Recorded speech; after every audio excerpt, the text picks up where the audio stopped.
Good evening. I'm Alexander Hagan.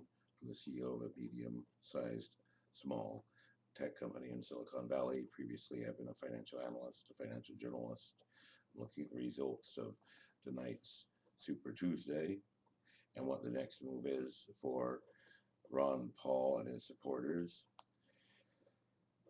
So the question is, what is the priority here? The priority is to restore America to something like sane and civilized and sensible government, and not being co-opted by a bunch of very powerful institutions such as corrections lobby, pharma lobby, the defense lobby, the banking lobby, which kind of works in hand with the defense lobby for the exploitation of new territories that fall into our sphere of influence through economic means, because even though the government goes deeper and deeper into debt with each of these assaults in Afghanistan and Libya, but the people that actually supply the services get paid regardless of whether the decisions are good or the invasions are profitable or the interventions work out for the taxpayer, which they never do.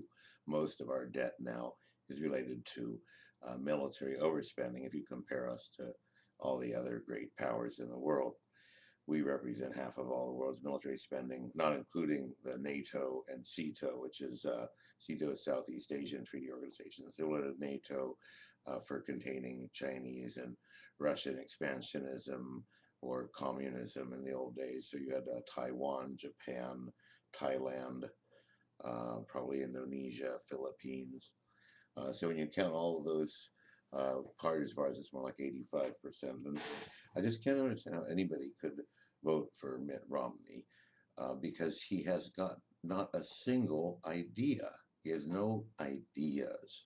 Everything he's said, anyone could say. He looks like a Ken doll.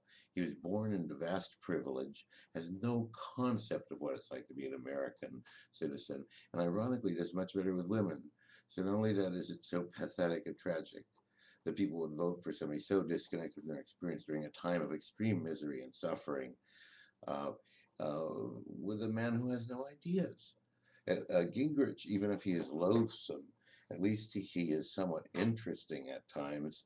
Uh, he at least tries to come up with good ideas. I haven't examined his ideas. There's a lot of sort of ridicule that I have to wade through to get to evaluate everything. But he is a neocon, which I'm opposed to. I'm opposed to having the U.S. be driven primarily around military might. I would like us to be an economic and research powerhouse and to completely stop all non-productive stuff. Banking is out of control. We don't need so many bankers. We need people in manufacturing and research and high quality craftsmanship and trades to reestablish all that. And I believe we should devolve these systems over to the states and to the community level, and that people should have voluntary government rather than mandatory government. So you don't use taxes, you more organize people around consumer unions or buying groups or cooperatives or co-op medical research university is the best example. And people already know about cooperatives for organic farms and community support agriculture. We do that kind of stuff and get rid of all these non-productive things. So in terms of what we saw tonight, Virginia was a pretty heartening. It was sort of a winner-take-all state. Yet Paul did 41 to 40% to 60%, whereas in the national polls, Paul was at about 13%. Let's say Mitt Romney's at about 34%. That's almost 3 to 1. So we should have seen, if it was tracking the national, with just the two of them facing off, it should have been 3 parts Romney to 1 part. Paul should have got 25% of the vote, but Paul got 41%, so he's 50% stronger.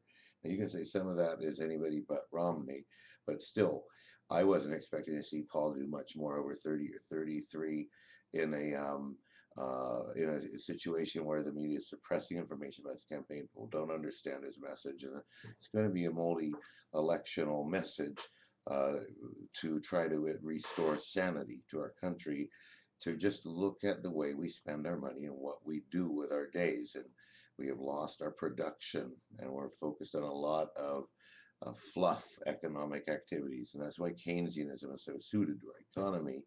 Keynesian economics is essentially an economics where you figure out ways of keeping everyone busy, and then everybody gets these credits, and then they go out and spend them, and you have this system. It's like a fluid hydraulics economy.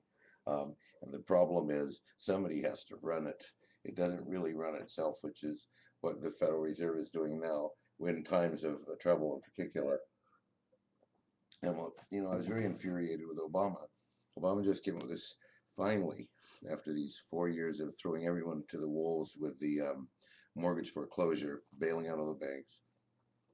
He comes up with the program. It's only, this is what everything with a stimulus is. It was so targeted and so many restrictions for, although there was a huge amount of money offered in my industry, it only went to big players largely.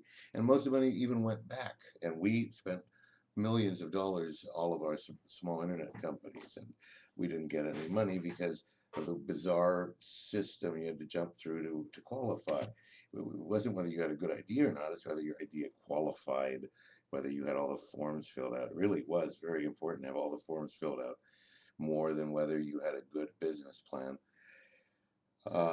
And so we're seeing this now. They're giving 116,000 to any military person who had a problem during the foreclosure crisis. Now, why do they deserve the money more than anyone else? Why do this is just stupid to be favoring certain people. The military already is eating 1/6 of our whole economy. No, it's just not fair, and it's disgusting to lard even more money towards the military, albeit to the rank and file. But it's still disgusting when everybody else is sucking swamp water to lard even more stuff on the military. I also heard the U.S. College loan debt is $800 billion. So in other elections, he placed second in Vermont, did well there. And let's see here, what else do we got? The other one that he did well in, unfortunately, Idaho for me so far is a disappointment. In fact, I'm blown away that there are only so far 2,000 votes in Idaho for Paul, considering there were more people than that at one of his rallies. That makes it smell kind of funny. Okay, so we're going to go to, let's see here. We want to look at Vermont. He did well. Virginia, he did well. Georgia got obliterated. Ohio obliterated. Let's see, Vermont, well. North Dakota, Paul came in second, ahead of Romney. And of course, in Vermont, he came in second, ahead of Santorum. Are there any other good news to look at so far? Alaska has got 0% reporting so far, and Paul is in third right now, but they've only counted 1,000 votes. And let's see here, Idaho, Paul was second, but it looks like it's a winner-take-all state from where the delegates are laid out, but I don't know that. North Dakota, Paul came in second. I think I mentioned that before, getting 8 delegates. Ohio is still being boxed, but a lot of these you get awarded based on counties. And I don't think Paul got any counties. Now, on the county level, it all went to Santorum or Romney. So the power that the Paul contingent has is to withdraw any support from any of the candidates if they don't promote economic and individual liberty. And we who've been involved with Paul understand that the basic trade-off is, if you're a leftist, to achieve a policy where we take this parasite sucking the United States' blood of the military-industrial correctional complex and all the interests that have corrupted Washington, and we want to get that guy off of us. We're going to be willing to devolve it to states that will keep their money and spend their money on hopefully something other than building bombs, invading countries. And on the right, it's same sort of trade-off. We allow people to have their constitutional rights back, those of on the right who are more interested in the small government side of it and less the individual liberty side of it.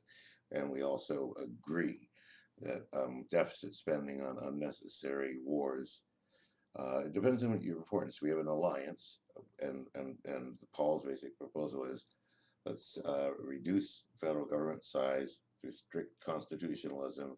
That translates into economic self-liberty because it could even lead to the abolition of the IRS. It really isn't as crazy as it sounds. When you look at US history, it's quite conceivable if you devolve most of those authorities to the states as they should be. And now it's the time to do it. So we can withhold support from any of the Republican candidates, which implicitly would release a certain amount of the Paul supporters to vote for Obama or to sit it out, or we can commit them towards a candidate, or we can look for a new candidate, which will be the third party run. Now, we saw Kucinich was defeated, so you can forget about, it's going to be very hard to rehabilitate Kucinich unless we have a good story about how he lost his own district. This is very unfortunate. I think you should be able to vote for any congressperson you want. You should be able to delegate your House of Representatives proxy however you like. I like Alan Grayson and Dennis Kucinich more than I like the lady who runs the place here a lot too. But I hate to see such interesting men who are so dedicated and intelligent get blown away over local district politics when they're national actors. It's a loss to all of us. So we should really relook at forcing people to not be able to vote.